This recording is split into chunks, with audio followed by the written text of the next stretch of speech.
La Europa del milenio, la restauración imperial y la formación de nuevas monarquías, siglos X y XI.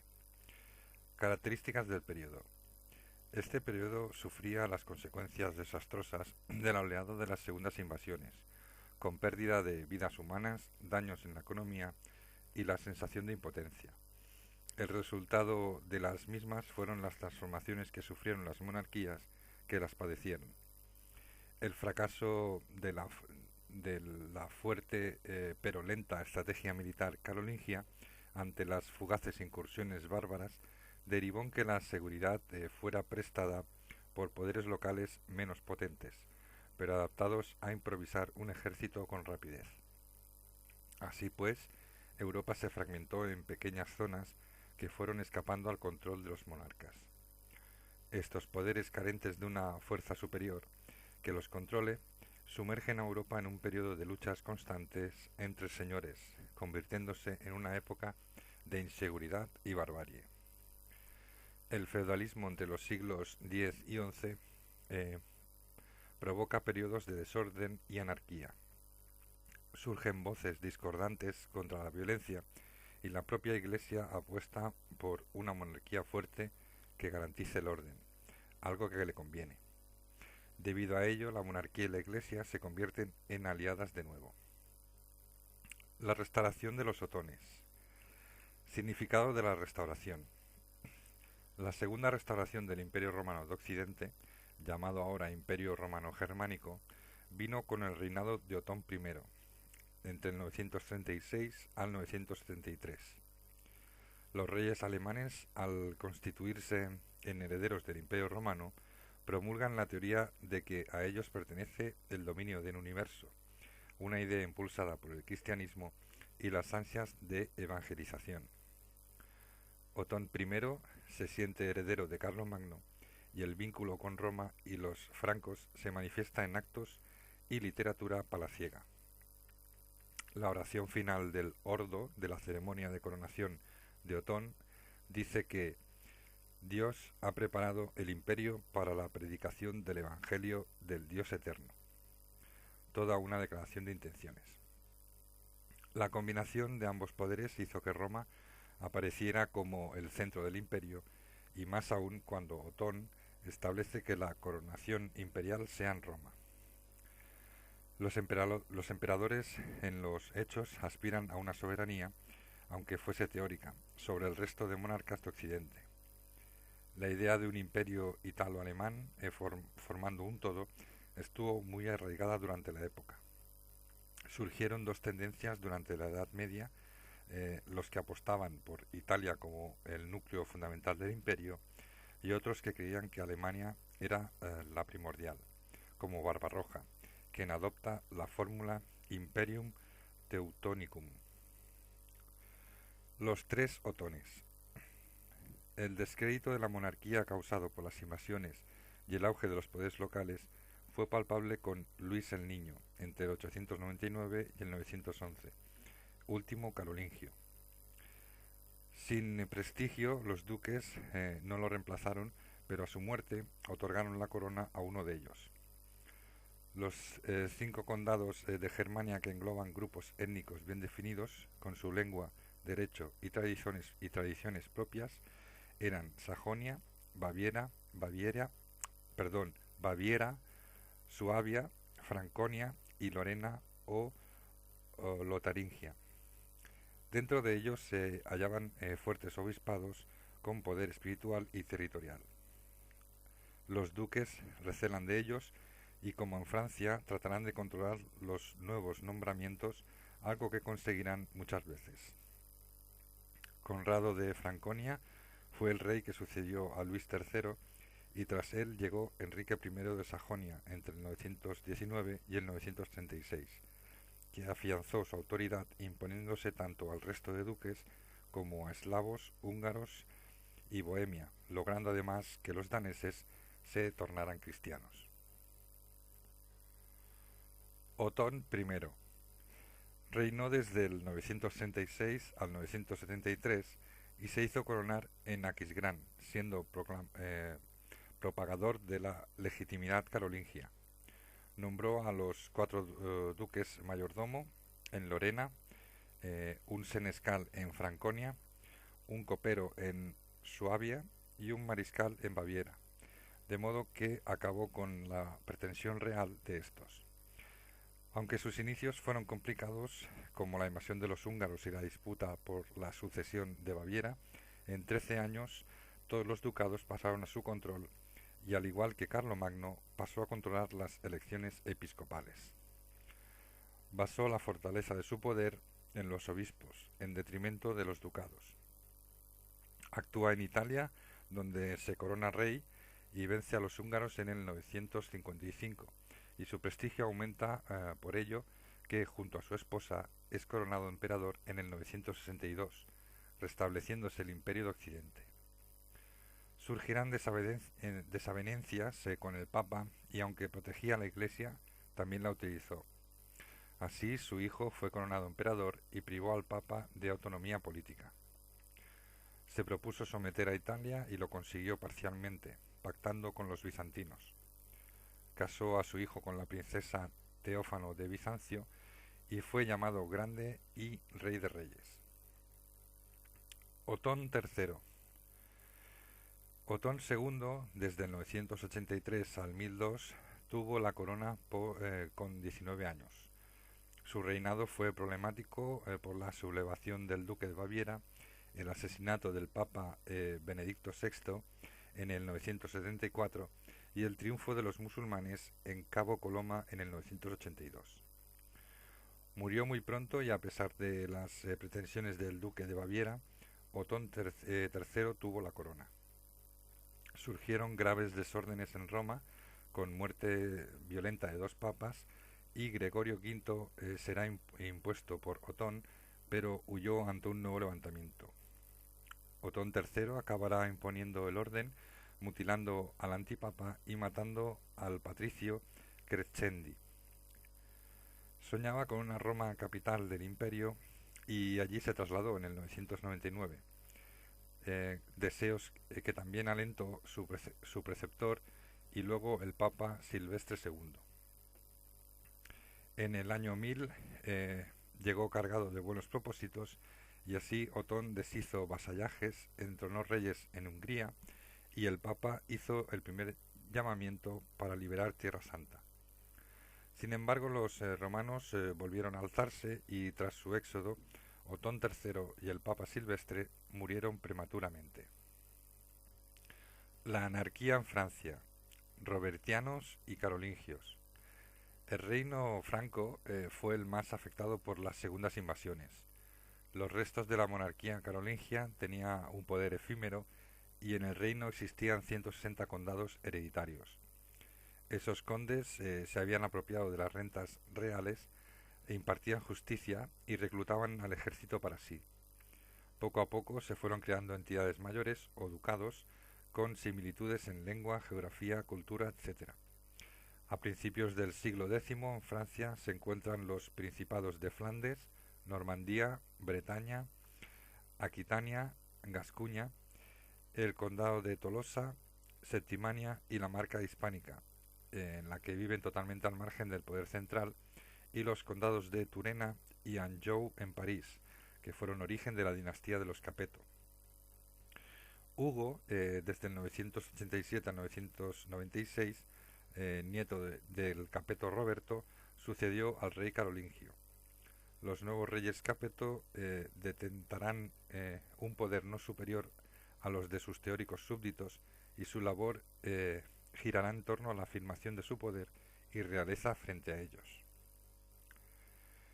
Inglaterra, anglosajones y daneses. Tras el asentamiento de los daneses en el centro y norte de la isla, a través de la paz de Wetmore en el 878, sus relaciones con los anglosajones nunca habían sido pacíficas, aunque esta paz permitió a Alfredo el Grande reorganizar sus estados del sur de la isla, codificar sus leyes y reanimar la vida cultural. Con su nieto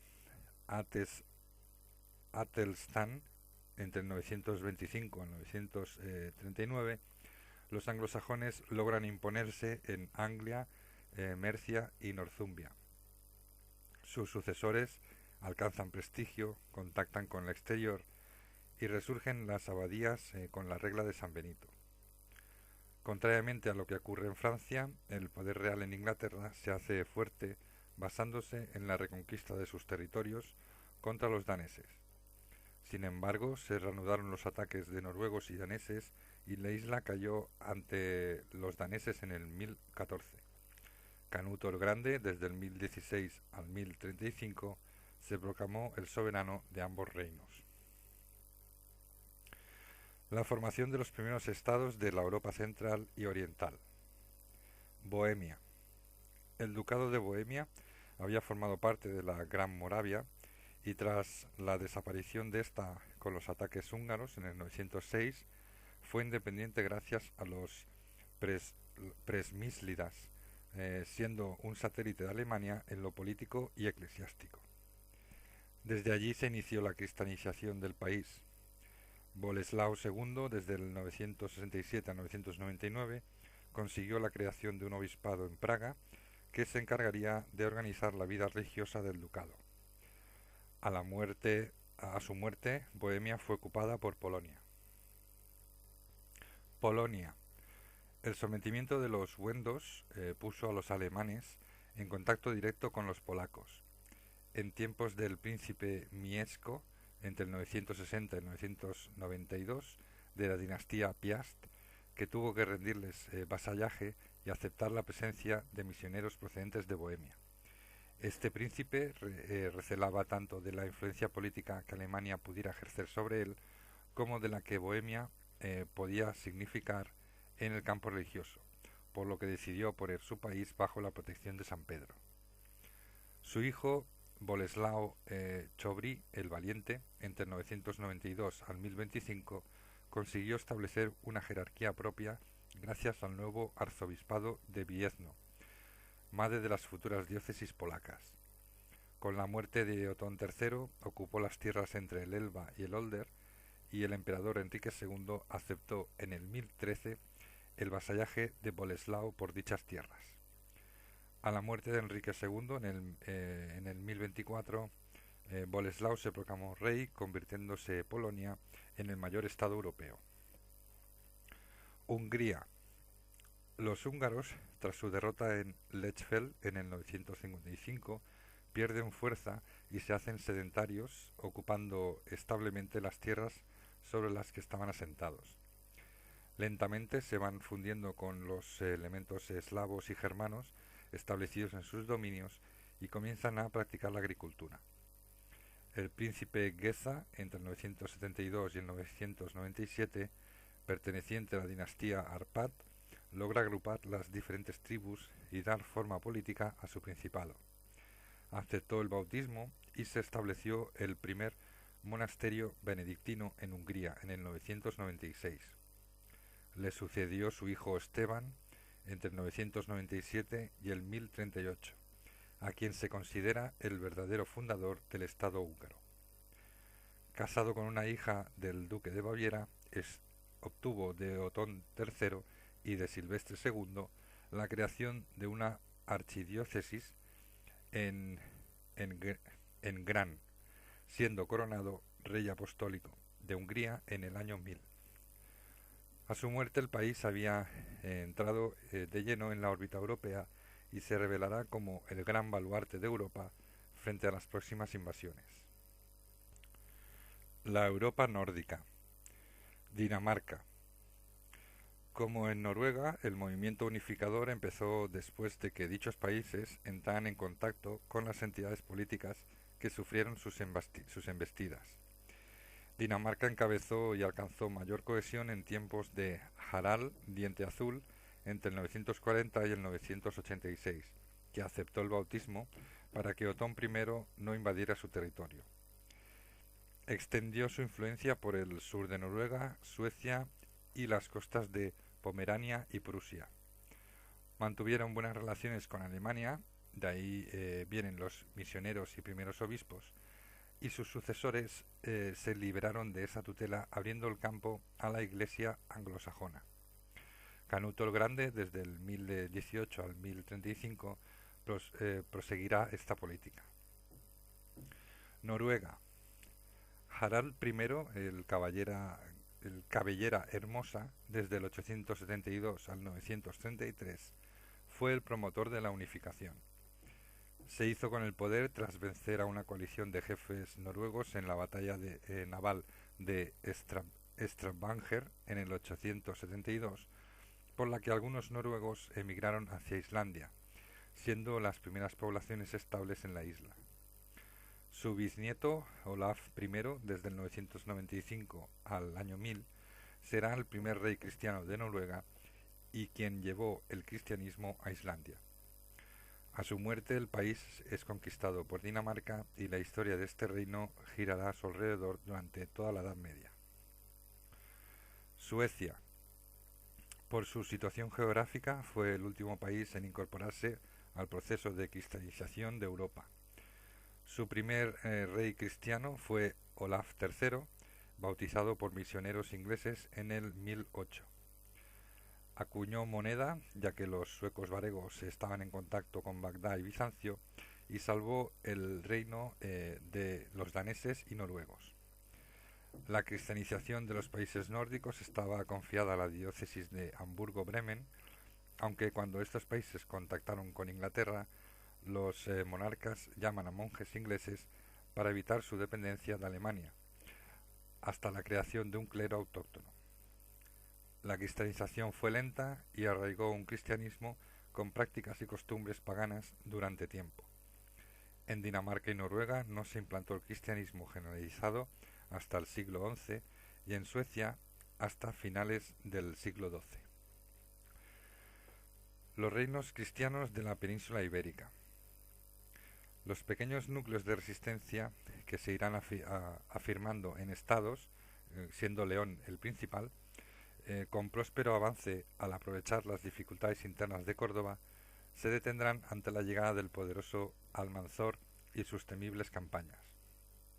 En León y Galicia, que es un territorio tranquilo y autónomo, pero Castilla, fronteriza con abundantes y pequeños propietarios libres, es más dinámica. Ferran González se independiza de León. En la marca hispánica, ya sin depender de la dinastía carolingia, destaca el conde de Barcelona, Wilfredo el Velloso, desde el 878 al 898. Pamplona y su monarca Sancho III el Mayor, desde el 1000 al 1035, conseguirá por diversas vías todas las tierras cristianas desde Galicia hasta la Ribagorza, naciendo así un frente unido contra los musulmanes, aunque pronto se desmorona cuando divide sus tierras entre sus hijos. La dinastía navarra se abrió hacia Europa al aportar la reforma de Cluny y establecer la ruta de peregrinación hacia Santiago, que cambiaron los aires arabizantes de León por otros nuevos europeos que atraen los movimientos culturales del continente. Con sus sucesores la reconquista tomará nuevos bríos.